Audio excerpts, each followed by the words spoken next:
Bienvenue à tous et merci d'être au rendez-vous de ce 3e numéro de Papillon Volé, le magazine du monde du handicap. Ouvrir les bras à la différence et offrir un autre regard aux personnes frappées de handicap est une démarche citoyenne qui se doit d'appeler votre adhésion. S'il est vrai que la route semble longue, l'espoir de renforcer les actions et de porter les projets visant à améliorer l'existence des personnes en situation de handicap n'est pas vain. Alors, mettons ensemble cap sur la tolérance pour élargir le champ des possibles. Sommaire. Un espace d'accueil né de la force du cœur, le Soleil Levant depuis 40 ans continue de faire des merveilles. Radio Guadeloupe ouvre le micro à Johnny, c'est tout un programme, bonne humeur comprise. Un homme vrai, armé d'humour et de dérision, portrait d'un grand sportif qui a su détourner les freins du handicap.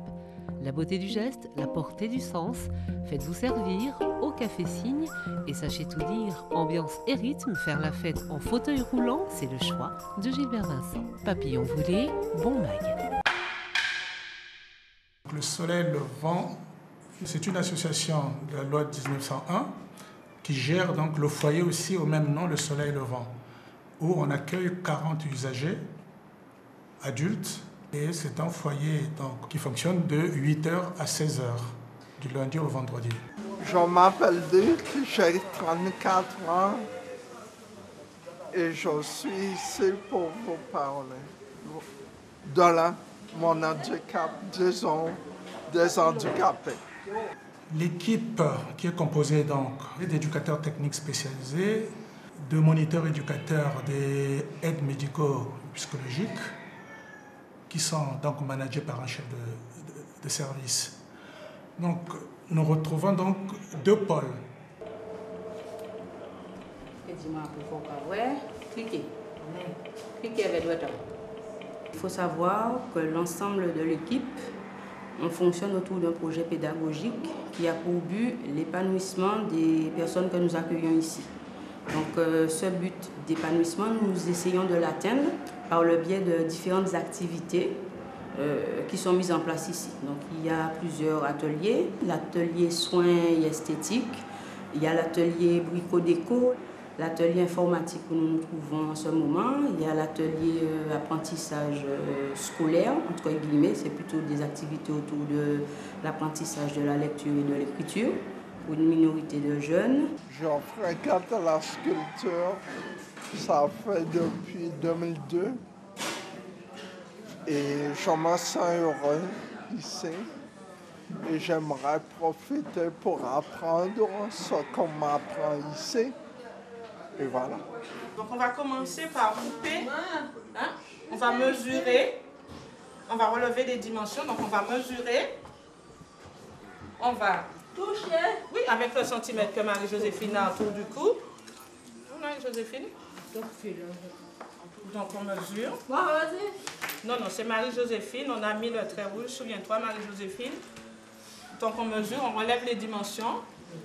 Ça, on va tracer un rectangle, nous allons découper. Donc, il y a un pôle éducatif où il n'y a que des activités sociales, leur apprendre à faire la cuisine, leur apprendre à balayer, leur apprendre tout ce qui peut être immédiat dans la vie. Et il y a le pôle technique, à savoir l'espace vert, le textile, le bois et fer. Je participe à l'atelier informatique en bas.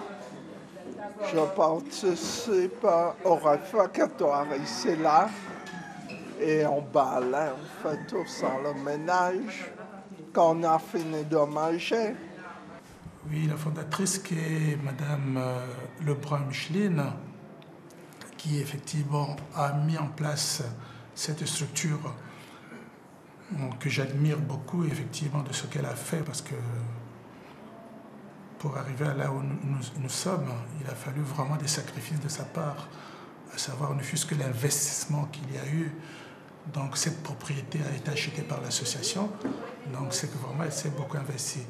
Et aujourd'hui, il est vrai, en échangeant avec elle, presque tous les jours, j'essaie de suivre ce qui était son objectif.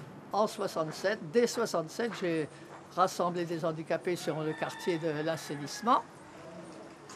Et avec uniquement des bénévoles qui venaient m'aider pour toutes sortes, pour s'occuper d'eux. On les rassemblait le samedi après-midi. Et après, dès qu'on a eu un lieu, parce qu'il n'y avait pas de lieu, c'était dans le quartier, sur le trottoir, partout, on me prêtait les petites écoles élémentaires et on a fonctionné le samedi avec eux jusqu'en 84. Et en 84, les Rotariats m'ont donné un lieu, c'est-à-dire qu'ils m'ont construit eux-mêmes, ils sont venus me construire une petite case que l'évêque de la Guadeloupe à ce moment-là nous a permis d'installer, parce que je n'avais pas de terrain spécial, d'installer dans le jardin de l'église du Sacré-Cœur, puisque c'était le quartier où on fonctionnait avec tous nos jeunes. Son état d'esprit était d'encourager donc les usagers adultes de s'entraider et aussi entraîner les parents à se rencontrer pour développer cette idée de bénévolat. Et donc cette action, cet esprit a duré, donc c'est parti de 67 jusqu'en 91. Et à partir de 91, donc il y a eu l'agrément du département et on a vu arriver donc les professionnels. Eh bien, pourquoi la Guadeloupe? Parce que quand j'ai laissé la France pour venir par ici, je tenais absolument à venir avec mon poste de travail. Parce que j'estime qu'on ne vient pas vers l'Amérique du Sud, vers des pays où c'est difficile, où la vie est difficile, on ne vient pas quémander encore pour soi-même. Comment le dire avec des mots plus simples que je la protège. C'est pour ça que je ne me jette pas dans ses bras. Elle le mérite, elle n'a pas fait un vrai. Je ne suis pas faite pour elle, je suis moins que rien. Oui, je suis amoureuse. Allez voir, déjà, ils sont très contents de venir le matin. Et aller voir évoluer vraiment, je sens vraiment qu'ils sont très, très, très heureux. Je m'appelle Johnny Balthus, je suis âgé de 21 ans et actuellement j'effectue un stage à Radio Guadeloupe. C'est un stage que j'ai débuté depuis le 20 janvier 2010 et donc c'est un stage de découverte.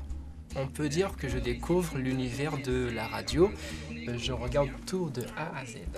Ce qui s'est passé, mon éducateur m'a fait la proposition de faire l'animateur. Bon, sur le coup quand même, j'avais un petit peu peur. Je lui ai dit, monsieur, je ne sais pas, je vais réfléchir. Je me suis rendu à MFM parce que je voulais faire un stage à MFM.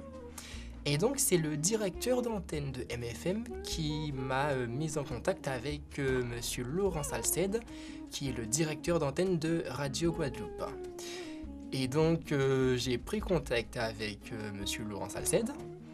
Et là, nous avons discuté. Tout s'est très bien passé parce que, comme j'ai eu l'occasion d'effectuer d'autres stages dans d'autres radios, donc c'est sûr que quand je suis arrivé à RFO, en fait, je n'ai pas eu de trac. Hein. Donc Cindy, tu es l'une des gagnantes. Hein. Tu as gagné, voilà. Et merci qui? Merci RFO. Voilà Cindy. Pour moi, un micro déjà, c'est informer son peuple. Surtout les tenir au courant de tout ce qui se passe, divertir. Je suis un jeune sympa, gentil, cool, sociable. J'ai reçu une très bonne éducation. Donc je joue du tambour et de la batterie. J'aime du zouk, du compas, du dancehall. En fait, j'aime de tout. Si j'ai du succès avec les filles, sans trop me vanter, oui j'en ai. Oui j'en ai, donc, et quand même je me pose la question. Et même mon père me fait la remarque souvent. Il me dit, ah mais Johnny, tu sais que tu m'as piqué toute ma chance. Alors moi, je lui dis, mais papa, tu sais, tu m'as donné ta chance, ben j'en profite, hein. Et donc, du haut de mes 21 ans, ma mère ne veut pas comprendre que son petit Johnny a grandi.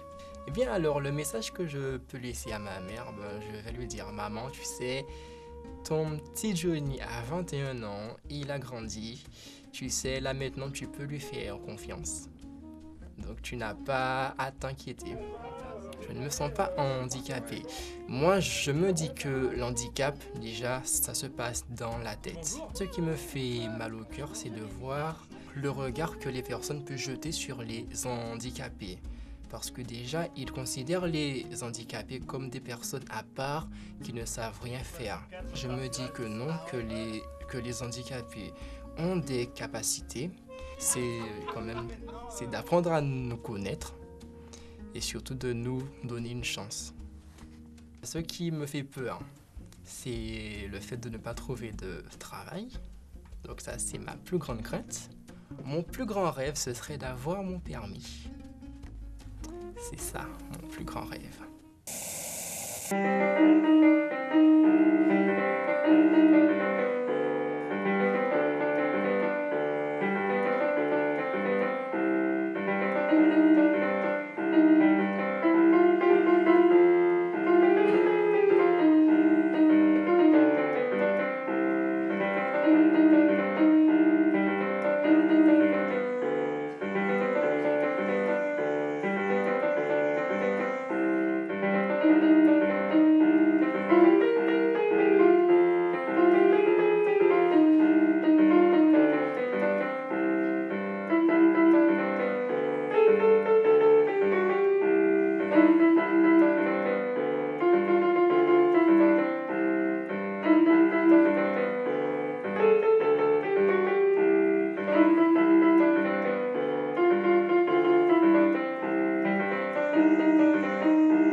Lever les craintes qui subsistent face au handicap et casser le fil de la différence est aujourd'hui une exigence. Car chacun de nous, quel qu'il soit, a le droit de rêver d'une vie meilleure. Ainsi, tisser par tout moyen, un lien entre invalides et valides est essentiel pour avancer avec simplicité vers une société plus juste et plus solidaire. Des valeurs qui d'ailleurs guident notre tout prochain témoin. Découvrons donc, entre humour et force de caractère, le parcours singulier d'un homme qui a choisi de dire oui à la vie. Écoutez, Papillon Palais.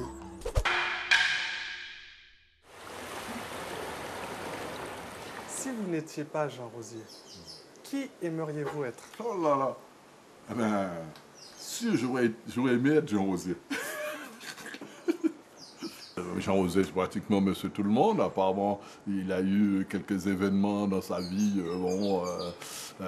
avec le basket, l'escrime, champion olympique, des trucs comme ça, qui ont porté et puis voilà. Il a été bercé depuis son plus jeune âge par les vaguelettes de la mer de Port-Louis avec le chant du vent dans les cocotiers.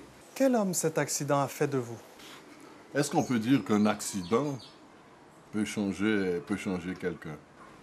On pourrait dire oui, non, oui, ça change forcément le côté des choses positives ou négatives s'emmène, mais quand même il y a un changement. Moi je pourrais pratiquement dire est-ce que j'aurais eu le parcours que j'ai maintenant si j'avais pas eu cet accident? Je crois que j'ai une évolution sociale par rapport à l'accident, le sport et tout, donc bon. Comment avez-vous accueilli l'annonce de l'irréversible? Oh. Enfin, au moment de l'accident, avec l'entourage familial, les amis qui étaient autour, tout ça, bon, ça a été, bon, c'est vrai que j'étais hospitalisé, je suis resté 2 mois hospitalisé sur Pointe-à-Pitre, et après je suis parti sous la métropole pour entrer ce qu'on appelle en rééducation, pour changer.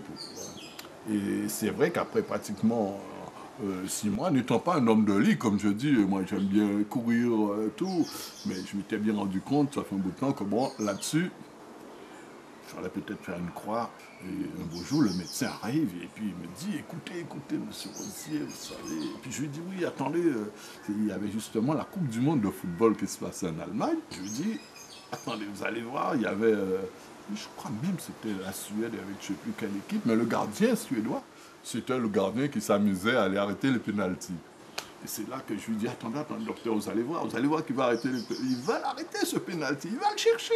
Et je lui dis, il me dit, mais monsieur Rosier, vous savez, j'ai quelque chose à vous dire.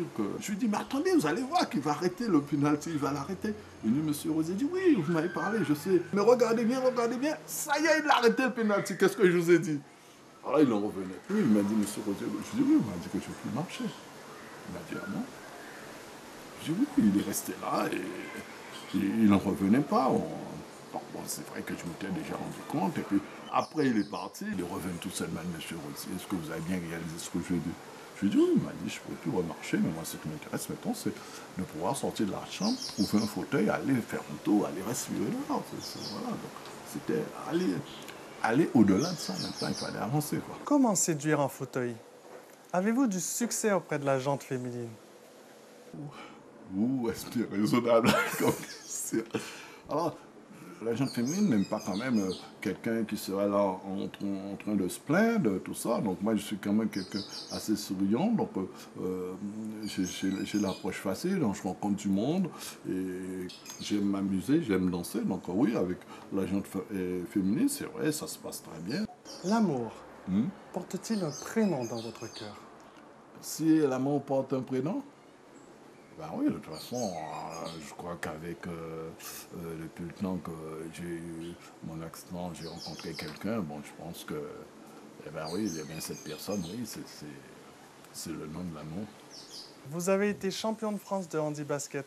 Cela a-t-il fait votre fierté? Oui, bon, c'est de toute façon, quand on arrive à avoir un premier titre, puis là-dessus se retrouver champion de France en plus à l'époque au club, j'avais quand même une vision de jeu assez large quand même. J'étais capitaine d'équipe, donc capitaine d'équipe qui emmène son équipe à un titre de champion de France. Bon, je dis bon ben super quoi, même au niveau du centre où on était. Le médecin est venu, il m'a dit félicitations ce soir que depuis le temps qu'on court après un titre, vous êtes arrivé, vous nous avez emmené un titre. Au fond de soi-même, on rougit au fond. Votre plus grand bonheur? Le soleil, c'est que du bonheur. On se réveille le matin, on regarde le soleil, c'est déjà du bonheur.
sommes heureux de vous accueillir au Café Cygne de la Marina de Rivière-Sens de Gourbert.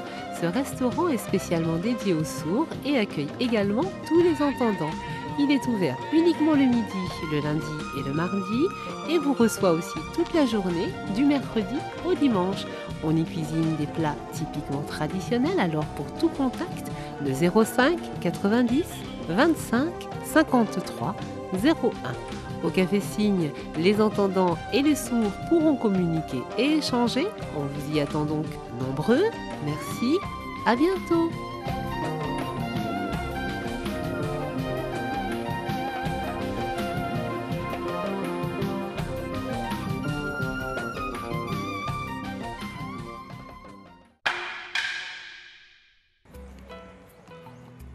Sortir des sentiers battus et apprendre au regard des diverses expériences de vie à combattre les affres du handicap est aussi un gage de respect envers ceux qui, au quotidien, déploient une énergie extraordinaire pour tenter de vivre au mieux avec la différence.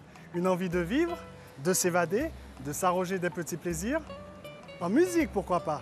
Gardez Papillon des Rois. Nous, en tant qu'handicapés, on ne peut pas sortir, on peut aller nulle part.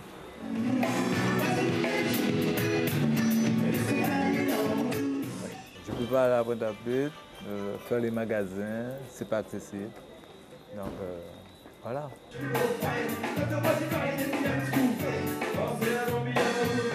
C'est un choix, effectivement, de pouvoir laisser libre cours à tout un chacun.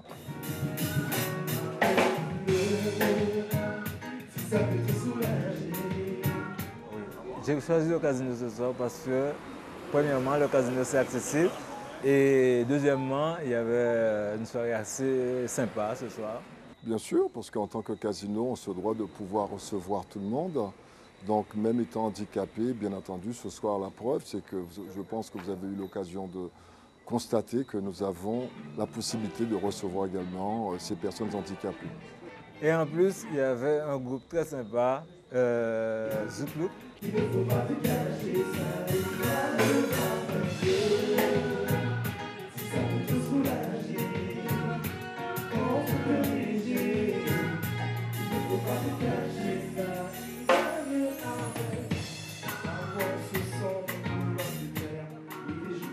Alors, pour ma part, je dirais qu'ils ont droit à toutes les manifestations, comme tout un chacun. C'est-à-dire, dès l'entrée du casino, le cinéma, la restauration au 2e étage, qui peuvent bien entendu prendre l'ascenseur et être accompagnés par un de mes collègues ou moi-même au niveau de la restauration. Ensuite, redescendre, accéder au cabaret, participer au spectacle du cabaret. Et bien entendu, les salles de jeu, il n'y a pas d'handicap qui puisse les empêcher d'être tout comme monsieur, madame, tout le monde. Voilà. Très branché ce groupe et j'aime bien. J'ai rencontré des amis que je connaissais déjà à l'intérieur, donc on a passé une super soirée.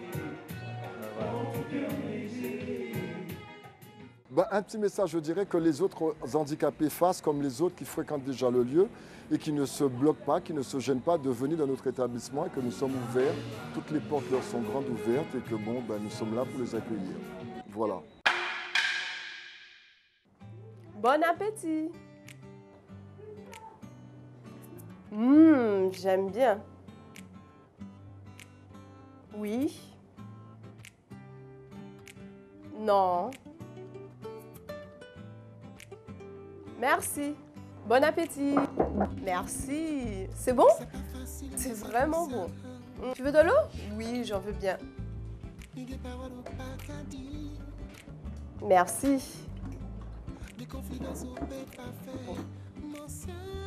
Ah ouais. Bon appétit. J'aime bien. Oui. Non. Merci. Éclairer les consciences et agir ensemble contre les inégalités sociales spécifiquement liées au handicap participe d'une démarche citoyenne à construire avec intelligence et engagement sur la voie d'une cohésion sociale respectueuse de tous. Pensez-y et réagissez sans tarder sur notre page Facebook Pour amplifier l'écho de la solidarité, il y a urgence à vaincre la souffrance. Merci à vous, bon clic et à très bientôt. Mais surtout, laissez papillon voler.